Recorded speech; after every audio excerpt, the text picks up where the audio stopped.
about this team, especially in overtime? It seems like you find the word of finding a way to win. Can you talk about that, please? I really think that it's the closeness of our group. I think we got a real special group here. Our leadership, I think it's our belief system in what we're doing and the standard that these guys have set from day one of training camp, their work ethic.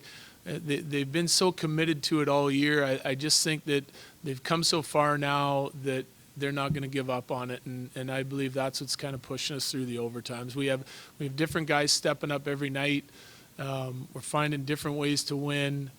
We're getting a lot of special performances from a lot of our players on any given night, and that's what it takes this time of year. But I believe we're a team through and through, and it's an unselfish attitude, and I think that's what pushes us over the top. Talk about that. Sedlak gets wins a draw on that last face off. He doesn't get an assist on the point shoot. How critical, obviously. Yeah, it was. I mean, it's crucial. The little things that make the differences in hockey games. We talk about them all the time. The face-off by Sedlak, I believe he got help in there from Hannah Kanan to kick the puck back, and then they execute up top, get a great shot. It gets blocked or it hits some in front, and guys going to the net, getting in the goalie's eyes, and coming up with a rebound. It's done at both ends of the rink, but these guys are. It's just a play. Those plays, you gotta make some plays in order to win hockey games, and they certainly made a big one there. You mentioned to me on during the overtime intermission, you guys were talking about set plays and that in particular. Is it something you guys worked on to practice with that line, or We work on face-off plays all year, and some games we use them more than others. They're doing them too. And my belief on it, honestly, is sometimes you run set plays if the coverage is real tight and real good.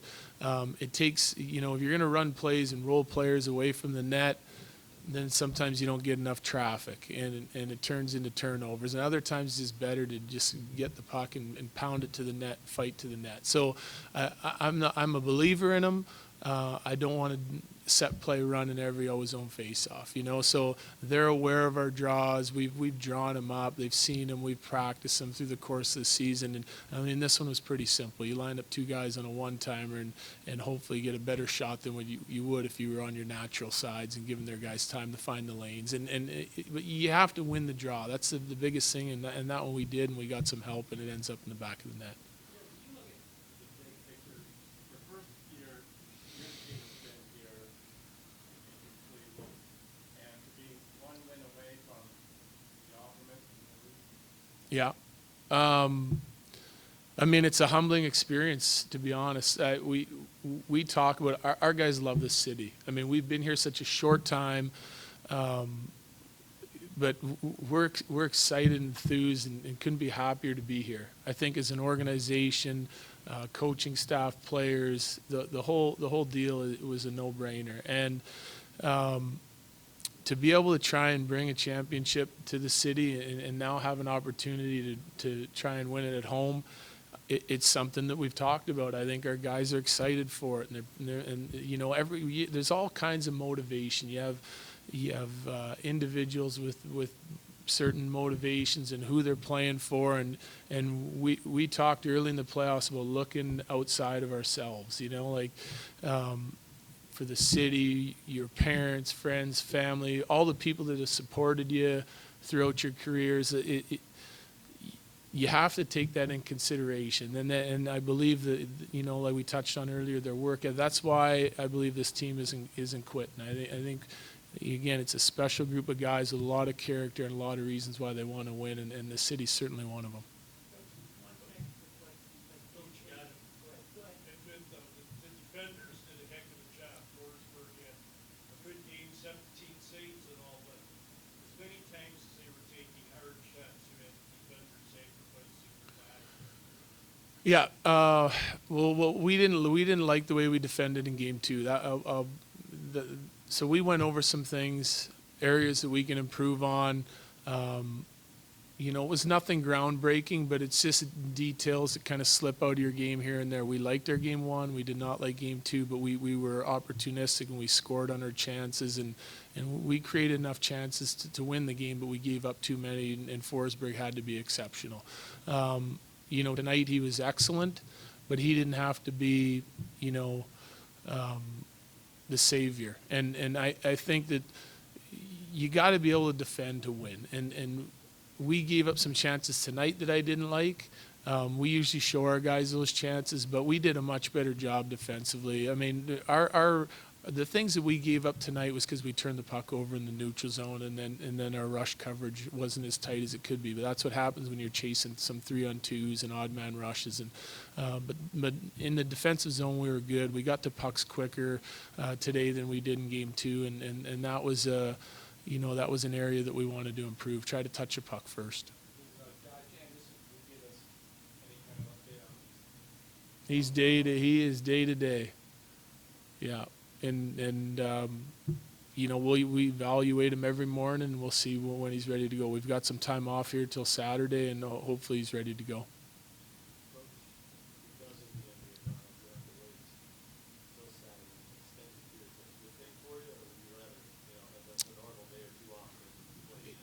You know, I don't, good or bad, it just is what it is. Like we try not to let any of that stuff. It's out of our control, so we try not to even talk about it.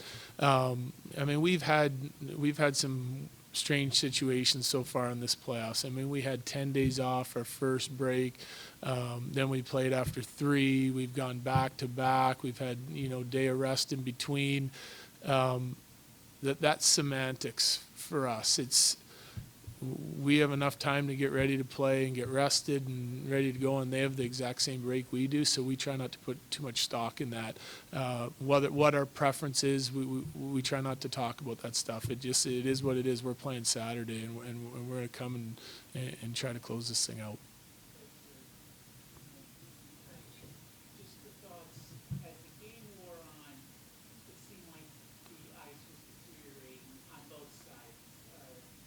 Do you have a thought on how the game has changed in your mind because the ice was slow sometimes, chippy, even after resurfacing, it seemed like that ice was a little soft for a while. Can you talk about that? Well, you know what? We didn't like the ice one of our previous games here, but tonight, right from pregame skate, they put a lot of work into it early this morning, and some of the edging was a little bit off at pregame skate, and they put a lot of work into it. And our guys really liked the ice tonight. They thought it was good, especially early on. In any game, it's going to deteriorate a little bit, especially when you get into the overtime.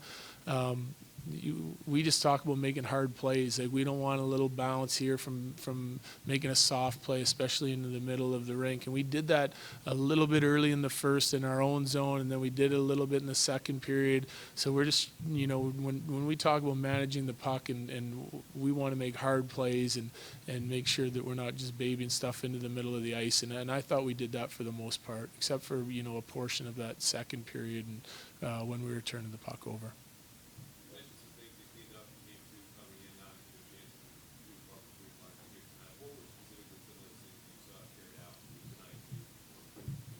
Well, I touched on getting to the puck first. If we weren't there first, to get physical, and just talked a little bit about having closer support, both on the forecheck and in D-zone coverage. And if you're touching the puck first, then you're going to defend less. Okay. If they're touching it, they're going to get it in an area where they want it, and if we're touching it, we're going to try and put it in an area where we want it and where we know it's going. And that's one thing. Closing quicker, you know, just skating. Be aggressive defenders. If we're going to make a mistake, let's make it working hard and skating hard, not standing around and just following guys around the ice. And I mean, that's, again, I said earlier, that's nothing groundbreaking. That's things we talk about from day one of training camp. We're still talking about them now. That's what happens. You face a good team. they come at you hard and they're moving and they're a good team, puck possession team in the offensive zone. We're okay spending some time in there. Like we talk about not having to, not to panic if they get in there and they spend more than 10, 15 seconds in there. That's okay. It's as long as we're not giving up quality scoring chances, then we'll take care of that. And then when we do get the puck back, not just throwing it back to them and throwing it away. Like just have a little poise, patience, communicate, and then make a play to get out of the zone, and then we can get a change or move on into the neutral zone or the offensive zone, hopefully. When you talk about the George-Trans performance the last couple of games, is there anything in particular that's really set them up to do this well? Yeah, work ethic. I think when he's working on the puck and away from the puck, he's going to have success. He's got a gift. Everyone knows his junior numbers. He had a little bit of a slow start, had an injury early in the year, really came on in the second half. He's a goal scorer. That's what he is. So he